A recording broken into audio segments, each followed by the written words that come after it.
नफरत के बीज हम डालते हैं। आप अपने आप ही उसी मुद्दे पर आ गए जो मैं अगला प्रश्न आपसे पूछना चाह रही थी। यूनिफॉर्म सिविल कोड, उत्तराखंड तो कहा यह जा रहा है कि इसकी प्रयोगशाला भी है, एक तरीके से वहां पर इस पायलट प्रोजेक्ट की तरह पे उत्तराखंड में इस यूनिफॉर्म सिविल कोड को लाया जा रहा है। धामी साहब को हमने कई बार सुना है, वो इस पर बड़े खुलकर बोलते हैं। आपकी क्या राय है, यूनिफॉर्म सिविल कोड होना चाहिए? देखिए, मेरी राय यह है कि पूजा पाठ अपने अपने करो, नमाज पढ़नी है नमाज पढ़ो, हनुमान चालीसा पढ़ना है, राम का, कृष्ण का, हनुमान का, शिव जी का ध्यान करना है, आपको ईसा मसीह के सामने खड़े होकर के प्रेयर करनी है, आपको मस्जिद में जा कर के नमाज पढ़नी है, अपने करो ना, अपने अपने पूजा स्थानों पर अपने अपनी पूजा पाठ करो, अपने घरों में जप तप करो, किसको मनाई? और कोई मना भी नहीं कर सकता। और यदि कोई किसी को अपनी पूजा पाठ के लिए, यदि किसी को अपनी रिलीजियस प्रैक्टिस के लिए कोई मना करेगा तो उसके खिलाफ स्वामी रामदेव सबसे पहले खड़ा होगा। लेकिन देश में तो सबको एक रहना चाहिए ना। पूरी दुनिया, कोई दुनिया का देश बता दो जहां पर दो कानून है। आज भी हमारे लोग दुबई में जाते हैं, अबू धाबी में जाते हैं, सऊदी अरबिया में जाते हैं, वहां पर क्या लागू है? वहां इस्लाम का कानून लागू है। तो इस्लाम के कानून को सब, वहां एक ही कानून है वहां, लेकिन दूसरों को जगह नहीं। एक बात कह रहा हूं, मैं उसको लोकतांत्रिक नहीं मान रहा हूं और ना उसकी भारत से तुलना कर रहा हूं। जो भी प्रोग्रेसिव कंट्री है, मैं तो ये वो कह रहा हूं कि जो मजहबी तौर पर दुनिया को देखना चाहते हैं तो उनको दूसरे मजहबों को तो कम से कम जगह देनी चाहिए ना। और मैं लोकतांत्रिक देशों की बात कर रहा हूं। पूरी दुनिया का कोई एक लोकतांत्रिक देश बता दो जहां पर दो तरह के कानून हो। तो एक देश, एक विधान, एक कानून, एक संविधान। तो संविधान भी दो बनेंगे क्या इस देश में? आपने लेकिन कहा रिलीजियस प्रैक्टिस अपने अपने धर्म की अगर कोई मान रहा है उसमें कोई रोक टोक नहीं है, लेकिन ट्रिपल तलाक तो बंद कर दिया गया ना, वो तो रिलीजियस प्रैक्टिस थी। वो कह रहे थे ये तो हमारे नहीं, देखो, रिलीजियस तलाक ये रिलीजियस प्रैक्टिस है। ये तो बहुत सी महिलाओं के साथ दुराचार व्यभिचार करने का कोई लाइसेंस लेना चाहता है।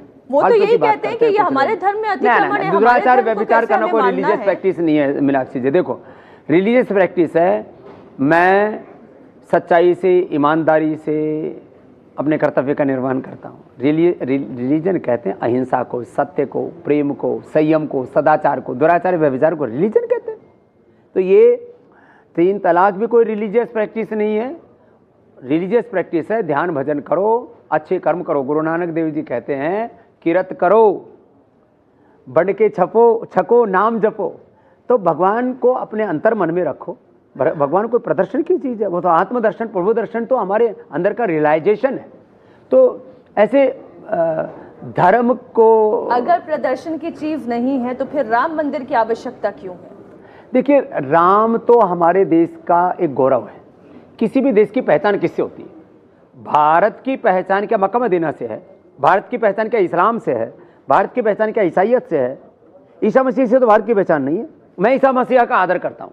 ईसा मसीह एक को और प्रोफेट मोहम्मद साहब को, मैं लेनिन, मार्क्स, माओ को, सबको, और दुनिया के आइंस्टीन, न्यूटन, सबको मैं जो भी है उनको गौरव देता हूँ। लेकिन भारत की पहचान लेनिन, मार्क्स, माओ, भारत की पहचान ईसा मसीह से, प्रोफेट मोहम्मद साहब से नहीं। भारत की पहचान राम, कृष्ण और शिव से, गौतम कणाद से, हमने पाणिनि, पतंजलि, स्वामी विवेकानंद, महर्षि दयानंद से, भगवान बुद्ध, महावीर से, गुरु नानक देव जी से, कोटि कोटि ऋषिमुनियों से। तो भारत की पहचान और उसका मान सम्मान ये कोई रिलीजियस एजेंडा नहीं है, ये देश की अस्मिता की बात है। एक तरफ आप कहते हैं कि इसको हमने इसको मजहबी कैटेगरी में मत रखिए। आप तो नहीं रखते, लेकिन कुछ का आप प्रश्न रख रहे हैं। समझाएं। लेकिन स्वामी जी, कि आप एक तरफ कहते हैं कि सभी धर्म एक हैं, सभी ये मेरा स्टेटमेंट नहीं है। मैंने नहीं कहा सब धर्म समान है, ये मैं एक बात कहता ही नहीं हूँ। मैं कहता हूँ सभी का डीएनए एक है, ये तो अभी आपने कहा। हाँ, ये तो मैंने बोला, भारत में रहने वाले सब लोगों का डीएनए एक है। और देखो, ये राम जो है ना, वो रिलीजियस एजेंडा नहीं है। राम जो है वो राष्ट्र की अस्मिता है, स्वाभिमान है। देखो, राम जब थे तो कौन सा रिलीजन था? मैं आपसे पूछता हूँ।